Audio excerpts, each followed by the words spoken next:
بسم اللہ الرحمن الرحیم۔ جب فرعون نے شاہی نجومی کی پیشگوئی پر بنی اسرائیل کے تمام نومولود بچوں کو قتل کرنے کا حکم دیا، اس سال بنی اسرائیل کی بستی میں 2 بچے پیدا ہوئے۔ ایک کا نام موسیٰ بن عمران تھا، جن کی پرورش محل کے عالی شان ماحول میں فرعون کے ہاتھوں ہوئی، جبکہ دوسرے بچے کا نام موسیٰ بن ظفر تھا۔ جب موسیٰ بن ظفر کی ماں کو یہ خطرہ محسوس ہوا کہ فرعون کے سپاہی اس بچے کو قتل کر دیں گے، تو اس نے اپنے بچے کو دور جنگل کے ایک غار میں رکھ دیا اور اوپر سے پتھر بند کر دیا۔ اللہ نے اپنے فرشتے جبرائیل امین کو اس بچے کی حفاظت اور غذا دینے کے کام پر مامور کیا، لہٰذا جبرائیل امین اس غار میں آتے اور اپنی انگلی اس بچے کو چٹا دیتے، جس سے دودھ اور شہد جاری ہو جاتا۔ اس طرح جبرائیل امین نے اللہ کے حکم سے اس کو اپنی انگلی سے دودھ پلا کر پالا، اور اسی غار میں وہ پل کر بڑا ہو گیا۔ اس کا نام موسیٰ تھا، اور حضرت موسیٰ علیہ السلام کا نام بھی موسیٰ تھا۔ پیارے دوستو، ایک طرف موسیٰ سامری کو جبرائیل امین نے پالا تھا، تو دوسری طرف حضرت موسیٰ علیہ السلام کی پرورش فرعون کے گھر میں ہوئی۔ مگر اللہ کی قدرت یہ ہوئی کہ فرعون کے گھر پر پرورش پانے والے موسیٰ علیہ السلام اللہ کے رسول ہوئے، اور جبرائیل علیہ السلام کا پالا ہوا موسیٰ سامری کافر بن گیا۔ پیارے دوستو، قوم بنی اسرائیل تاریخ کی ایسی قوم ہے جس کی طرف اللہ نے سب سے زیادہ پیغمبروں کو مبعوث کیا، جو ہر دور میں اس قوم کی رہنمائی کرتے رہے۔ اللہ نے بنی اسرائیل کو ایک لمبے عرصے تک دنیا کے دوسرے اقوام پر سبقت دی اور دنیاوی عروج عطا فرمائے۔ بنی اسرائیل کو بے شمار نعمتوں سے بھی نوازا گیا تھا اور مقدس زمین بھی عطا کی گئی۔ اس کے باوجود یہ قوم اللہ کی نافرمان ثابت ہوئی۔ یہودیوں نے اپنے طرف بھیجے گئے بے شمار نبیوں کو قتل کیا۔ یہ اللہ کے حکم کی پامالی تھی، اور ہر دور میں شرک میں مبتلا ہو گئے۔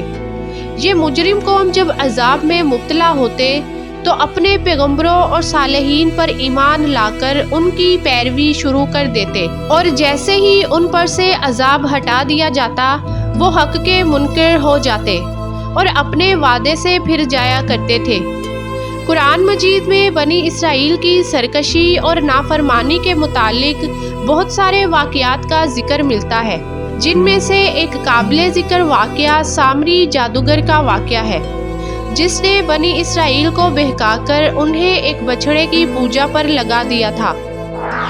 بہرحال جب اللہ رب العزت نے بنی اسرائیل کو فرعون کی غلامی سے نجات دیا اور فرعون کو اس کے لشکر سمیت دریائے نیل میں غرق کر دیا، تو یہ قوم حضرت موسیٰ علیہ السلام کے ساتھ وادی سینا میں ہجرت کر گئی۔ وہاں اللہ نے موسیٰ علیہ السلام سے وعدہ کیا کہ انہیں مقدس کتاب توریت عطا کی جائے گی، جو بنی اسرائیل اور بعد کے آنے والے لوگوں کے لیے ہدایت ہوگی۔ پیارے دوستو، حضرت موسیٰ علیہ السلام کو یہ حکم ملا کہ وہ 30 راتوں کے لیے کوہ طور پر قیام کرے، اس کے بعد انہیں توریت دی جائے گی۔ لہٰذا حضرت موسیٰ علیہ السلام نے اپنے بھائی ہارون علیہ السلام کو اپنا خلیفہ مقرر کیا اور بنی اسرائیل کو اپنے بھائی کے سپرد کر کے انہیں یہ کام سونپا کہ جب تک آپ کوہ طور سے واپس نہ لوٹیں گے، وہ اس قوم کے مسائل کو دیکھیں گے اور ان کا انتظام سنبھالیں گے۔ پیارے دوستو، موسیٰ علیہ السلام کوہ طور پر چلے گئے، جہاں آپ پورے 30 دن روزہ اور عبادت میں مشغول رہے۔ ادھر شیطان کو بنی اسرائیل کو بہکانے کا ایک سنہرا موقع مل گیا، لہٰذا سامری نے بنی اسرائیل کو بھٹکانے کا ارادہ کیا۔ پیارے دوستو، موسیٰ سامری بنی اسرائیل کے ساتھ مصر سے ہجرت کر کے ساتھ آیا تھا۔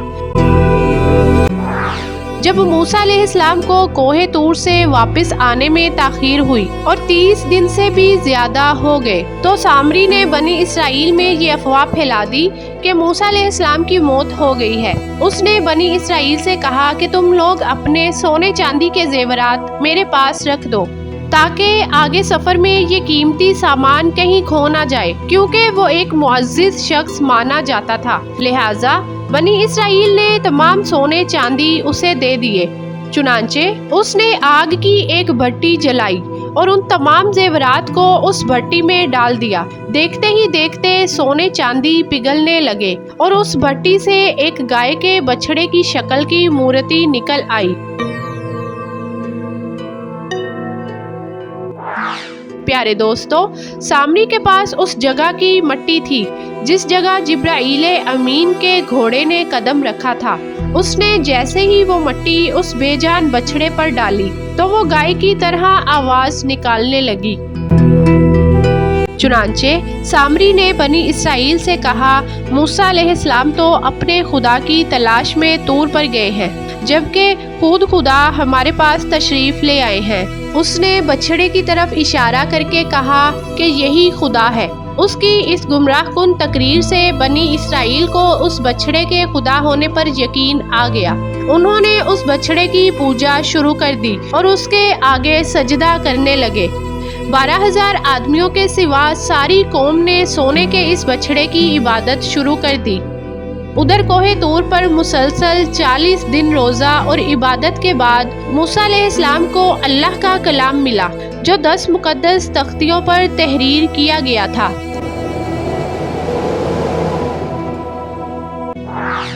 چنانچہ جب موسیٰ علیہ السلام کوہ طور سے واپس آئے تو اپنی قوم میں ماحول کو تبدیل شدہ پایا۔ ہر طرف کفر و شرک کی بو آ رہی تھی اور لوگ ایک بچھڑے کی پوجا میں مصروف تھے۔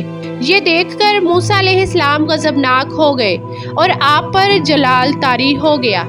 آپ نے اپنے بھائی ہارون کو دھاڑی سے پکڑ کر گھسیٹنا شروع کر دیا اور غصے میں کہا، میں نے تمہیں اس قوم کی ذمہ داری دی تھی، پھر یہ شرک کیسے ہو گیا؟ لوگ اس بچھڑے کی پوجا کیوں کر رہے ہیں؟ حضرت ہارون علیہ السلام نے کہا، اے میرے بھائی، مجھ پر ملامت نہ کرو۔ اس قوم نے میری بات نہ مانی اور مجھے کمزور کر دیا۔ میرے لاکھ سمجھانے کے باوجود یہ اس عمل میں پڑ گئے اور مجھے جان سے مارنے کی دھمکی بھی دی، لیکن میں اس ظالم لوگوں میں شامل نہیں ہوں۔ لہٰذا موسیٰ علیہ السلام کا جلال جب کچھ کم ہوا تو آپ نے اللہ سے اپنے بھائی کی بخشش طلب فرمائی۔ پیارے دوستو، بنی اسرائیل نے جب موسیٰ علیہ السلام کو دیکھا تو وہ بہت شرمندہ ہوئے اور اپنے اس شرکیہ عمل پر ملامت کرنے لگے۔ موسیٰ علیہ السلام نے سامری سے پوچھا کہ تو نے اس قوم کو باطل معبود کے پیچھے کیوں لگا دیا؟ تو سامری نے کہا کہ میرے نفس نے مجھے اس کام کے لیے مجبور کیا تھا اور یہ میری فریب کاری تھی۔ حضرت موسیٰ علیہ السلام نے اس بچھڑے کو جلا کر راکھ کر دیا اور اس کے ٹکڑے ٹکڑے کر کے سمندر میں بہا دیا۔ پیارے دوستو، روایات میں آتا ہے کہ موسیٰ علیہ السلام پر یہ حکم نازل ہوا کہ آپ 80 آدمیوں کو منتخب کر کے کوہ طور پر لے جائیں اور یہ سب لوگ بچھڑا پوجنے والوں کی طرف سے معذرت طلب کریں۔ لہٰذا موسیٰ علیہ السلام نے چن چن کر اچھے اور صالحہ آدمیوں کو ساتھ لیا اور کوہ طور پر تشریف لے گئے۔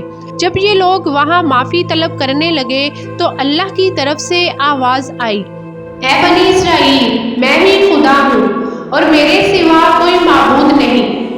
میں نے ہی تم لوگوں کو فرعون کے ظلم سے نجات دلا کر تم لوگوں کو بچایا ہے، لہٰذا تم لوگ فقط میری ہی عبادت کرو اور میرے سوا کسی کو مت پوجو۔